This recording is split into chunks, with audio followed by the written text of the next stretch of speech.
Hello friends, welcome to Sneha's cooking diary. இன்றைக்கி நம்ம சூப்பராக ஒரு டெசர்ட் ரெசிபி செஞ்சுக்கலாம். அதுக்கு 1/2 கப் அளவு மில்க் பவுடர் எடுத்து வச்சுருக்கேன்.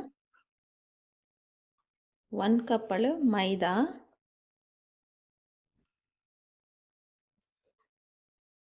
பேக்கிங் சோடா,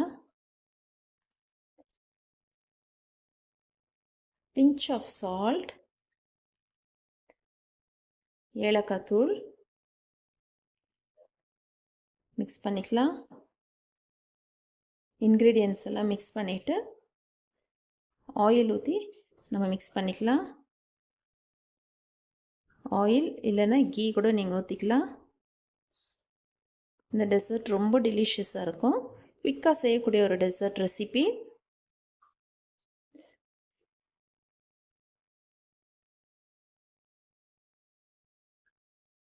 மில்க் 1 கப் ஊற்றிக்கலாம். மிக்ஸ் பண்ணிக்கலாம். நல்லா ஒரு டவ் மாதிரி நம்ம மிக்ஸ் பண்ணி எடுத்துக்கலாம். சப்பாத்தி பூரி டவ் மாதிரி நம்ம இதை மிக்ஸ் பண்ணி எடுத்துக்கலாம். நம்ம கொஞ்சம் கொஞ்சமாக தான் மில்க் ஊற்றி பிசையணும். நிறைய மில்க் ஊற்றிடக்கூடாது. கொஞ்சம் கொஞ்சமாக எப்படி நம்ம சப்பாத்தி பூரிக்கெல்லாம் கொஞ்சம் கொஞ்சமாக தண்ணி விட்டு பிசைகிறோமோ அந்த மாதிரி இதுக்கு கொஞ்சம் கொஞ்சமாக நம்ம பால் ஊற்றி பிசையணும். இப்போ இது ஒரு 1 ஹவருக்கு அப்படியே இருக்கட்டும். மாவு நம்ம 1 ஹவருக்கு க்ளோஸ் பண்ணி வைக்கலாம்.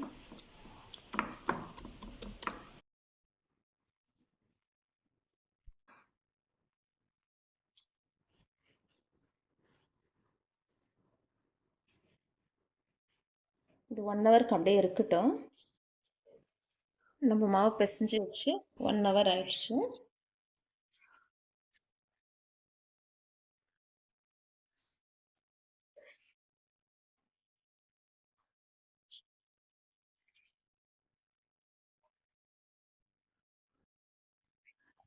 ரெண்டாக டிவைட் பண்ணிக்கலாம்.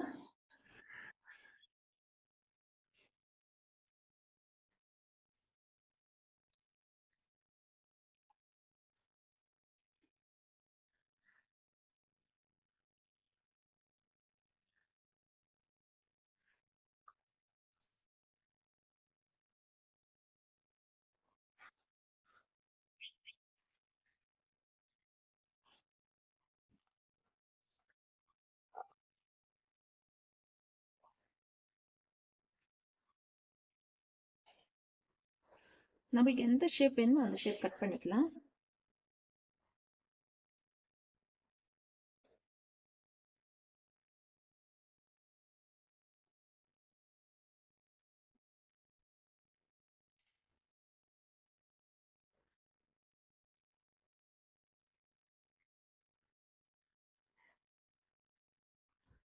ஹீட் ஆகிட்டு இருக்கணும். ஆயில் இதெல்லாம் போட்டு எடுத்துக்கலாம்.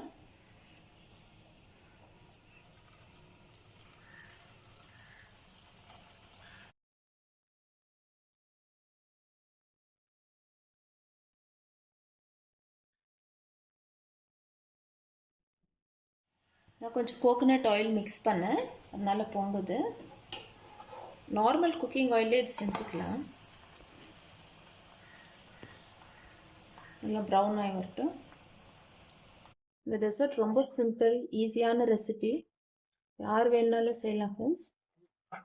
செஞ்சு நம்ம வீட்டில் இருக்கிற குழந்தைங்களுக்கு கொடுக்கலாம், நம்ம சாப்பிடலாம். இது கோகோனட் ஆயில் மிக்ஸ் பண்ணி இருக்கிறதுனால இது வந்து போட்ட உடனே பொங்கிடும். ஆனால் அது குக் ஆகிட்டு பிறகு கொஞ்சம் எல்லாம் செட்டில் ஆகிடும். பாருங்கள், எல்லாம் அமைதியாக செட்டில் ஆகிடுச்சு. இந்த பொங்கி வர்றதுலாம்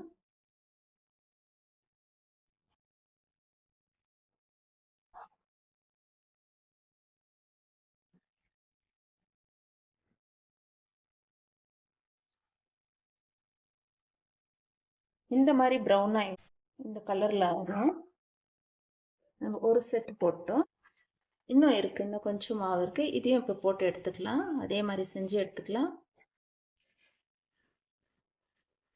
நம்ம செகண்ட் டைமு அதே மாதிரி கட் பண்ணி எடுத்துக்கலாம். இதெல்லாம் ஆயிலில் போட்டு எடுத்துக்கலாம்.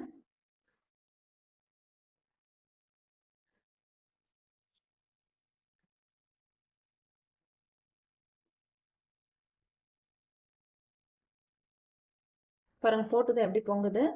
ஆனால் இது ஃப்ரை ஆனதும் அது பொங்கி வர்றதெல்லாம் சைலண்ட் ஆகிடும்.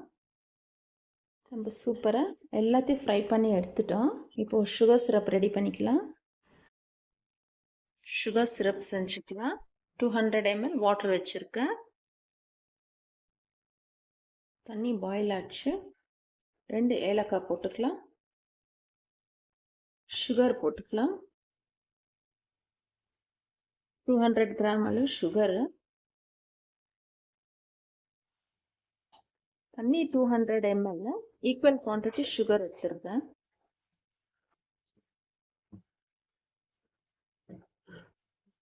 சுகர் சிரப் ரெடி ஆகட்டும். நம்ம ஃப்ரை பண்ண ஸ்வீட் எடுத்து சுகர் சிரப்பில் போட்டுக்கலாம். இது சோக் ஆகட்டும். நல்லா ஒரு 4 ஹவர்ஸ்க்கு இது நல்லா ஊறணும்.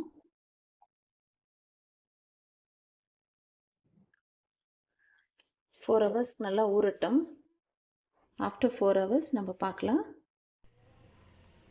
நம்ம டெசர்ட்டு சூப்பராக ரெடி ஆயிடுச்சு. சர்வ் பண்ணிக்கலாம். பாருங்க, நம்ம ஊற்றின சுகர் சிரப் எல்லாம் நல்லா அப்சர்வ் ஆகிட்டுக்குது.